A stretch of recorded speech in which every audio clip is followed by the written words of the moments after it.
Florida, Notre Dame, Indiana, and more programs are having some injury problems in fall camp. How much impact will it have on the college football season? Locked On presents The Portal, the daily podcast covering college football recruiting and everything NIL. Part of the Locked On Podcast Network. Your team every day.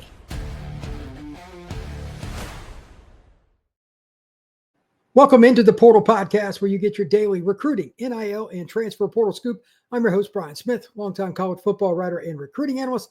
Thank you for making the Portal Podcast your first listen each and every day here on the Locked On Podcast Network. Today's show is brought to you by our friends at Monarch Money. Take control of your finances with Monarch Money. Use code LOCKEDONCollege at monarchmoney.com for your first 50% off on your first year. We're going to be talking about the injury bug right now to start the show, and it is pretty concerning at the University of Florida. We talk about Notre Dame, took a couple of hits, a couple of guys out for the year. Indiana had a couple of things go on, and one player had to be away. And then we're going to get into the Big 10 win-loss totals for some key teams. I'm going to surprise some people with a few of the things that I have to say. I'm going to talk about programs that you're probably familiar with, and one of which was the darling of college football last year. That's Indiana, Michigan State. We're going to talk about Penn State. And we're also going to talk about the Southern Cal Trojans, all of those win total predictions from yours truly. And then to finish off the show, Big 10 freshmen. I've got 5 players that I want to discuss that I think are going to make a dent, that are going to make an impact. 1 or 2 of them will probably end up being more or less starters. So let's start off with injury news. DJ Lagway has been in and out of the lineup since he's arrived at the University of Florida. And to be honest, as somebody that's been around him, when he was at the Under Armour event a few years ago, he was a guy that was just built to play quarterback. He was 230. He moved well. He had a powerful arm. He could run to his left and throw. You thought he was the guy that just couldn't be hurt. And about 5 minutes after I remember talking to somebody about him, I'm on the sideline, and here comes DJ right next to me, sitting down. He'd done something to his lower leg, just kind of a goofy injury. It was nothing major, but it just seems like ever since then, he's always had something wrong. He's always had an injury. But those reps now are more important. It's one thing in an all-star game, how much you play or don't play. It's different when you're in a scenario where you're trying to get reps with new receivers, younger guys like Dallas Wilson, the 5-star freshman out of Tampa Bay Tech High School. He's an elite player. He's been banged up too, but those guys aren't getting reps. You got Trey Wilson. That's another guy. That's a burner that they need in the lineup, getting reps with their star quarterback. Then you also have the other guys just in general. And Florida's had a rash of injuries, and sometimes it just happens like this to teams. Aiden Mizell has been out. Trayon Webb, a backup running back, has been out at times. LJ McCray is going to be out a little bit. How often does it happen? Not that much, but like Florida's just had their early run. Maybe this means during the season the Gators won't have as many. I don't know. It's kind of goofy, but I can assure you, and if you take nothing else from this podcast, the following is what you should note. Injuries in fall camp like this that take away reps, continuity, comfort with the scheme, especially younger guys. LJ McCray, he's a second-year player. A guy like Aiden Mizell just getting his feet wet, like becoming one of the key guys. That is a big deal. Now, I know they play Long Island University to start the season. They suck. But Florida is in trouble, in my opinion, if this continues. They need DJ full on, healthy, running around making plays. He is not just a pocket quarterback. He's quite mobile. They need that to happen, or else it's not going to go very well for them once they get into the meat of their schedule. And remember, I believe it's game 4. They go down to Miami Gardens to Hard Rock Stadium to play the Miami Hurricanes. These reps right now are going to hurt them. So we'll see. But they do have a strong offensive line. Left tackle's back. They've got Jake Slaughter, one of the best centers in the country. He's back. So we'll see. Notre Dame, they lost Kevin Bauman, fifth-year senior. They already had another tight end out. Unfortunately for Bauman, it ends his career. Kedron Young, a guy that's a redshirt freshman, a 240-pound bowling ball at running back, who's also got great feet. He went down with an ACL. He's going to miss the year. Those are 2 significant injuries for the Irish. They already have Jordan Botelho out for a little while. He's got a pec injury. I don't think he could play. I know he's practiced some Boubacar Traore's coming off an ACL from last year. We'll see. Keywords, we'll see how much he plays against Miami in game 1. So Notre Dame's been nicked up a little bit here too. I don't think there's been anything significant in the last 24 hours, or I just haven't seen it. But Notre Dame overall is a team with all the talent that Marcus Freeman and his staff have recruited. They can sustain some injuries, and obviously everybody knows about Jagusa, the big stud offensive lineman, can play tackle or guard, doesn't matter. Him not being in the lineup for probably the first half of the season, give or take. He had that unfortunate accident in the offseason, just like his arm got broken in a weird accident. Anyway, that team is still really good, but it's the same thing as with Florida. You have somebody in your lineup or in your rotation that all of a sudden is out. So somebody has to step in. Are they ready? Do you move guys around? There are a lot of questions. And even as talented as Notre Dame is on the offensive line, right? Gerby Lambert might be a guy that he might be the next player if somebody else gets hurt. He was a 4 or 5-star recruit by every service. Okay. He still wasn't the guy before some of these injuries. That's the thing about it. You need reps with the number ones if you're a starter, as many as possible. There's really no end to it. And then finally, Indiana, D'Angelo Pons, who's a really, really good player. He was banged up. He's back in the lineup for the Hoosiers. He's a corner that'll probably end up in the NFL. He's back. Elijah Hardy, he got banged up a little bit. He was out last week. Now he's back. And then Amari Farrell, unfortunately for him, good well wishes for any problems he's had. His mother passed. He missed some time for the Hoosiers, but he is now in the lineup again for them. And Indiana's going to have a pretty strong season. We'll talk more about the Hoosiers and their ability to get maybe back to the playoff. I don't think that's the case, but we'll see. And they also have Lee Beebe as back, a running back that they'd had transferred. He's a pretty darn good player as well. When we come back, we're going to talk about the over-under totals that I have based on the roster construction, the transfer portal, all the NIL and everything that's gone into it for 4 Big Ten teams, USC, Michigan State, Penn State, and Indiana. That is next here on the Portal Podcast.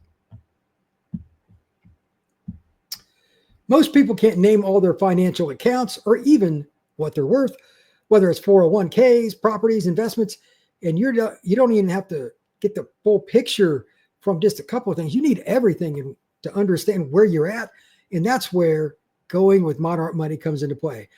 It's an all-around one personal finance tool that brings your entire financial life together in one clean, easy-to-use interface on your laptop and even on your cell phone. Monarch does the heavy lifting for you so you can link all your accounts, just minutes, see clear data, get smart categorization of your spending, and finally feel in control of your money without ever touching a spreadsheet.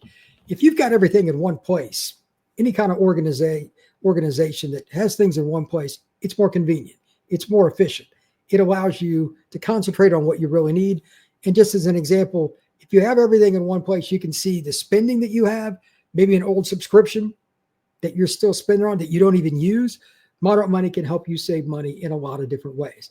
Don't let the financial opportunity slip through the cracks. Use code LOCKEDONCollege at monarchmoney.com in your browser for half off your first year. That's 50% for your first year at monarchmoney.com with code LOCKEDONCollege. Thank you once again for making the Portal Podcast your first listen each and every day here on the Locked On Podcast Network.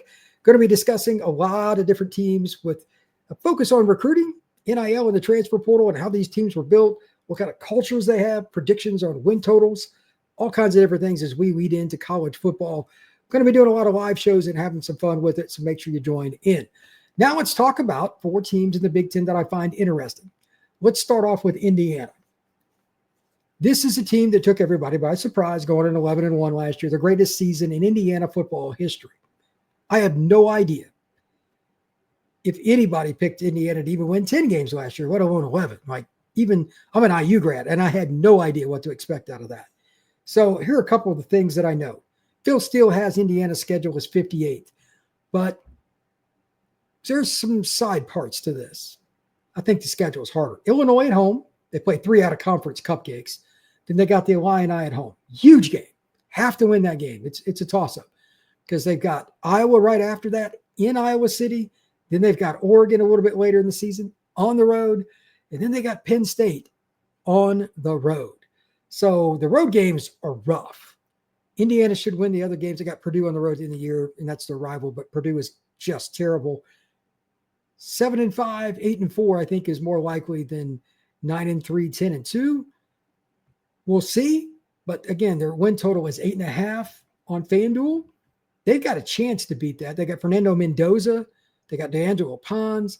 They've got several of their key players back, like including a couple of their receivers like Surratt. I think Indiana could get to the 9-win total. But again, that Illinois game is huge. If they do not win the Illinois game, it's going to be really hard. Because do you think they're going to beat Illinois or Penn State? Or excuse me, Oregon or Penn State on the road? I don't. Then you got the Iowa game. That's another toss-up. But Iowa's got a really veteran offensive line. They've got a quarterback now that's decent. That's a tougher schedule than you might think. Michigan State, their over-under on FanDuel is 5.5, and I think it's pretty accurate. And right now, I would go under. Their schedule, I do not like. It's 31st by Phil Steele, but I honestly think it's harder than that. They got at SC, at Nebraska, at Indiana. They've got at Minnesota, at Iowa, plus they play Penn State at home. They're not winning those games, in my opinion. That roster is nowhere near ready. Aiden Childs, they've got really talented. They got a couple really talented receivers, and so that's great. But the linemen and especially the defense, is anybody out there buying Michigan State as a team that's going to be a dominant team, remotely dominant, sort of dominant on defense? Like, they've got a couple guys with size, but it's just not been there. It's just not been there. So my guess is no. And I just don't think you're going to win enough games with a quarterback that's developing that gave the ball away too much. And Aiden Childs was a highly recruited guy. Nick Marsh is a great receiver, future NFL player. Great. But who are the guys you're going to go to when the chips are down and the other team doubles Marsh? Again, they got some other talented receivers, but how many do you trust? I'm not sure I trust anybody else at this point. And again, that schedule, I mean, Indiana's better than them. Nebraska's better than them. Southern Cal's better. Minnesota's better. Iowa's better. And those 5 are on the road. Plus Penn State. I think you're 0-6 right there. You can't slip up with any other game to make a bowl. Win total is 5.5. I think they're more likely to win 4 than they are 5. That's just me. Penn State, possible national champion? I could absolutely see. You got Pena coming over from Syracuse. You got Drew Auerbach. You've got Katron Allen. You got Nick Singleton. You've got a plethora of defensive players back. Deny Dennis Sutton. Their recruiting has been good. Their portal has improved, and they paid players to stay. They've got good culture. Penn State's a program that if they don't finish in the top 4 this year, they're probably going to be really mad. And they've kind of went all in to win it. I mean, it's not a lock that they'll win the national title, but they're certainly in that conversation. Their schedule is interesting. It's ranked 37th by Phil Steele. Again, over-under on FanDuel is 10.5. They got Oregon at home. They got UCLA on the road. That's a little tricky. That'll be decent. But are we buying UCLA? I don't know. At Iowa, that's iffy. At Ohio State, iffy. Indiana at home, Nebraska at home. I would say they're going to go 11-1, but if they went 10-2, it wouldn't surprise me. The schedule's a little more difficult than some people give it credit for. Penn State has a really good defense. Fisher and some of the other guys that are coming up the ranks, like he's the other DN besides Deny Dennis Sutton. But this has got to be the year, right? Like, this has to be the year. You're going to lose a ton of players. If they don't make the Final Four, it would be a major disappointment. Again, if they made the title game, got beat by, whoever, it wouldn't be shocking. Texas or Georgia or Ohio State or Notre Dame or Alabama, whatever. If one of those schools beat them, would it be shocking? No. But conservatively, they should make the Final Four based on everything. And if they don't, that would be kind of disappointing. Now for a traditional power who's joined the Big Ten, recruited well, but hasn't been balanced enough. I'm going to come back to that, but here's the baseline. USC hasn't recruited the high school ranks at D-line and O-line consistently enough to be where they should be. They're good, but their culture is not the same because they've used the portal way, way, way too much for what USC should. They skipped out on too many kids in the greater LA area, San Diego area too. They made some mistakes. They're getting back around to it. They're doing much better in this class they're currently working on for the class of 26 is really good, but that's not going to help Jaden Maeva, Makai Lemon, and everybody else on that team this year.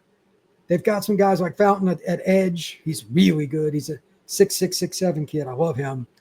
But they don't have enough depth, in my opinion, at D-line and O-line for me to feel comfortable. They lost Monheim to the NFL. They lost another tackle to the NFL. They're in a situation where they're close, and I think they will be a pain in the butt for a lot of teams, but they've got Notre Dame on the road in the middle of the season. USC's also got to play. Just the road trip situation in the Midwest this year is pretty bad. At Purdue, at Illinois, at Notre Dame. They've got to go to Nebraska. They got to go to Oregon. And they also have a game right before they play the Irish in the Coliseum. Michigan goes to USC the week before. Michigan, I don't think, will be great. That ought to be a good game. And at the very least, it's going to be a slugfest because Michigan's going to play downhill football. That's going to be hard on Southern Cal, in my opinion, because then they go to South Bend on the road the next week to play a night game against the Fighting Irish. There may not be a more physical 1-2 in college football this year than playing Michigan at home and then going to Notre Dame. That's two teams that are purely line of scrimmage teams, no doubt about it. We're going to see if USC's got the depth. Now, they've got a couple of transfer running backs I like. Makai Lemon, I think, is one of the best wide receivers in college football. He just gets open. That dude, he even tore Notre Dame up last year. They've got a tremendous secondary. And they've also got some pretty good players in their secondary talent-wise. They need to see them take that next step. I'm curious about that. But overall, I think we're a year or so away for SC, and their win total is 7.5. I think they'll go over, but not by much. Again, Illinois is on the road, Notre Dame's on the road, Nebraska's on the road, Oregon's on the road. They also have Michigan at home. They're going to lose some of those games. We'll see where they're at, but it's going to be challenging, to say the very least. When we come back, we're going to talk about the Big Ten and a few of the key players from the freshman class. Some of these win totals I've been talking about, these are guys that are going to make a difference. And quite honestly, they could be a big factor on whether some of the teams I've talked about today hit those win totals or they go under. That is next on the Portal Podcast.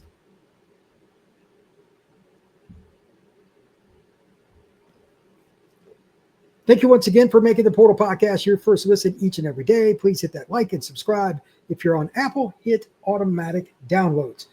Now, let's talk a little bit about some of the guys that I think are really good freshmen. One I'm going to get out of the way that doesn't get any love because his team's not expected to do great right out of the gate, but he's from Gainesville, Florida. Why Florida didn't go after him, I don't know. And that is Nicholas Clayton. He's from a high school right there in Gainesville, right down the street from UF, and they didn't take him. He's going to Wisconsin. Pure pass rusher, pure 7 technique, get wide, come around the edge that the state of Florida is just known for. He's already turned heads at Wisconsin. I think he's a guy that's going to make noise for the Badgers. And if you're a Wisconsin fan, you should be fired up about Clayton. If you're not, why? Why? Florida State, Florida, all these schools looked at him. Some went after him, some didn't. But he could. Why a half dozen other schools didn't really go after Nicholas Clayton, I'm still not really sure. I know he's a little light in the pants, but it's not hard to put 30 pounds on a young man like him. Play outside linebacker, rush the passer part-time. Like, why would you not take that kid? Anyway, Wisconsin was smart enough to do it, and hats off to their staff for doing so. The question that I have, and this is a big one, does he have the ability to play the run on first or second down in the Big Ten? I say no to a certain degree, unless they really just turn him loose, which this doesn't happen very often, and they're not concerned about protecting the edge, which makes no sense. I just don't think he can take the direct hits from a right tackle or left tackle in the upper echelon of the Big Ten, and even some of the lower level. Those are still 310-pound men. They get their hands on him, it's going to be a little rough, but he's like 225-ish, somewhere in that range, I think. I'd have to talk to my guy Ryan Herrings over there at Locked On Badgers to know for sure. But Nicholas Clayton's going to make some plays for the Badgers this year. And then next year, I think he'll be in contention for Big Ten honors. Like, I think he's that talented. And good for them. Wisconsin needs more guys like Clayton, and he's a great start. Next, and this one's not going to surprise anybody, Michigan's Bryce Underwood. That is an animal. 230 pounds, give or take. Quarterback out of Belleville, Michigan, just outside of Detroit. National Player of the Year by some people. I had the fortune of seeing him a couple of times during his prep career in 7-on-7.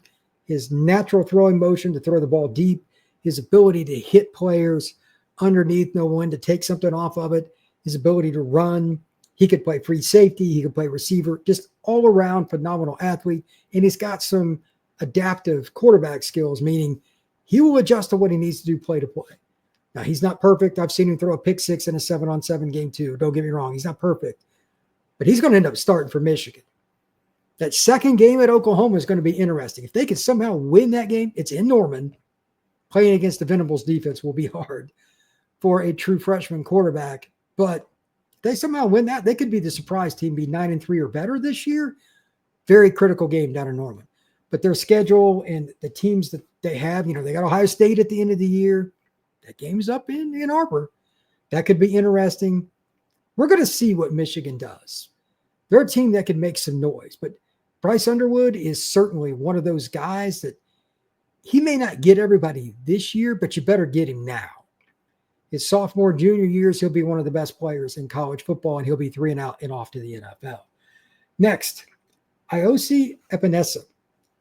Defensive end going to Iowa. He's from Edwardsville, Illinois. His dad played there. His brother did. Now his brother's with Buffalo. Great athlete. I believe he was a wrestler, but I could be wrong. But just got great hands at the point of attack. And I know Iowa kind of goes through and grinds it differently. Freshmen don't necessarily play a ton, and that's totally fine. However, this is the key. Iowa's not stupid. They don't get kids like him all the time. He was a national recruit. Like Miami really wanted it. They're not going to recruit a random kid from Illinois just because. Epinesa ended up picking Iowa, sticking with the easy conservative choice, family lineage and all. But I bet you he's on the 2 deep pretty quick, and not just for a pass rusher. His hands, he's over 250, and his ability just to absorb. I watched junior film, senior film, he's really good. This is a guy that could be a 2-time All Big Ten player at Iowa. And obviously they've coached Phil Parker as a defense coordinator. It's just unbelievable. They've coached it right for a long time, and they know how to do it. They know how to do it. That kid's going to find his way onto the field this year. They've got Penn State at home.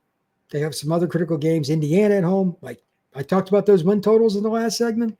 If Epinesa is a guy that ends up making a critical sack, don't be shocked if the Hawkeyes win one of those games because of him. Also, he's a guy that'll help out on special teams right away too.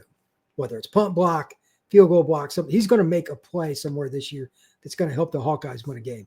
And he's a future NFL player. 6'4", 250, somewhere in that range. Really good athlete. Next up, Naeem Alford. He's going all the way from Parker High School in Birmingham, Alabama, all the way out to Oregon. I saw him play, and I was like, this is the most technically sound corner that I've seen in a minute coming out of the high school ranks. Holy cow. And he's a great running back, too. He could play receiver, could play free safety, could play nickel. He's about 6'1", 195 pounds, just strong as all get out. Really nifty in space when he has the football. Like they use him as a punt returner at Oregon, wouldn't surprise me. And on top of everything else, he's a guy that has the speed. If he does get a pick, he can just outrun everybody. Complete athlete. I think he's a national top 25 guy. And I think Alford is a player that will end up, quite frankly, in the NFL after 3 years. Oregon lost like 6 DBs. He'll be in the rotation. And before the end of this year, I think he'll find a way into the starting lineup. Now, maybe I'm wrong and one of the older players holds on to that. It's possible.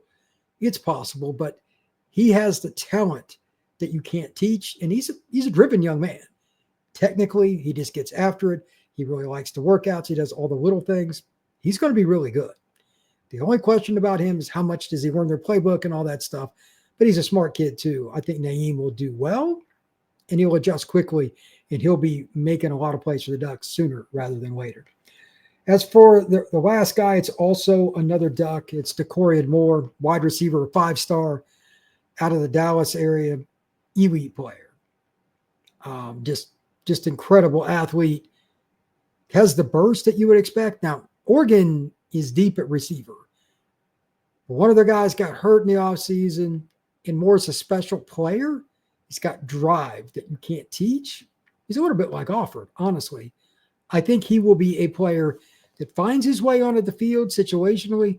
And if he's not starting by game 6, I'd be at least a little surprised. Again, playbook is the key. And it's a little harder for an offensive guy than it is a defensive guy like Offord. But I would imagine they're going to use him a lot. If he conservatively over-under, he's going to have 30 catches, I would say, this year. They'll get him the ball. Jet sweeps, screens, short passes. He's a consummate route runner for a young player. Like, I'm not saying he's Jerry Rice here, but more plays in that vein where he uses his speed, but he uses his hands and he breaks in and out of cuts really, really well. You don't think of, like, if you saw him just run a route you'd never seen before, you think, sophomore, junior in college. He's just entering his freshman year. DeCorian Moore is going to make a dent for the Ducks, and I think pretty early. Like, I think he'll be in the rotation game 1. I would be surprised if he is not. Once again, just going to note, I'm going to do several more of these live shows over the next couple of weeks going into the season. It's a lot of fun for me. I enjoy it. And to be honest with you, I just think there's a lot of things to talk about. Predictions, freshmen, over-unders, injury news. We'll be talking about it right here on the Portal Podcast. So tap in, like and subscribe, share this podcast, comment. It really helps the algorithm. And if you're on Apple, check it out. Downloads. You can set it up where they automatically download to the Portal Podcast. I would appreciate it. We will see you all soon again here on the Portal Podcast.